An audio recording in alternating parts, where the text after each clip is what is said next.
Hi, hello, welcome back to my channel. So, sekarang kita dalam episod 5 and aku boleh katakan motor aku dah siap dalam 70%, 60% maybe. Sebab Mudguard aku dah sampai.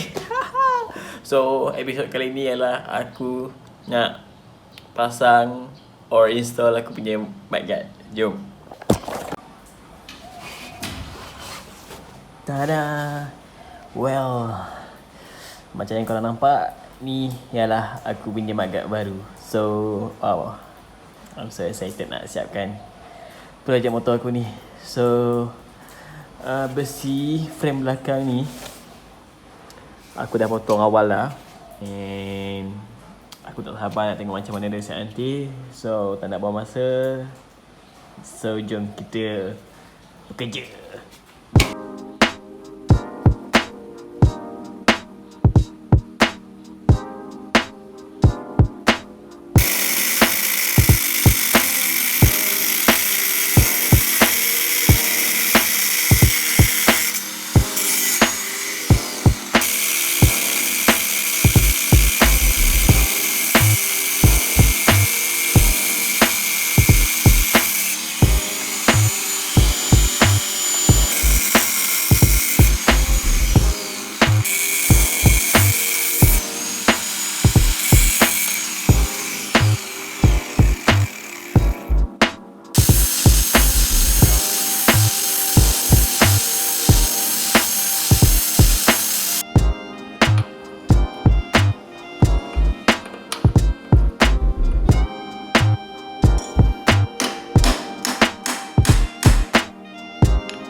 So aku pun dah penat gila. And aku rasa aku dah tak dapat nak sambung lagi. Jadi esok pagi kita continue. Okay, jumpa esok pagi.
Okay, aku rasa tu je untuk episod kali ni. Kalau korang nak tengok angle penuh ataupun view penuh untuk projek magat aku tu, korang kena tengok semua episod sampai habis.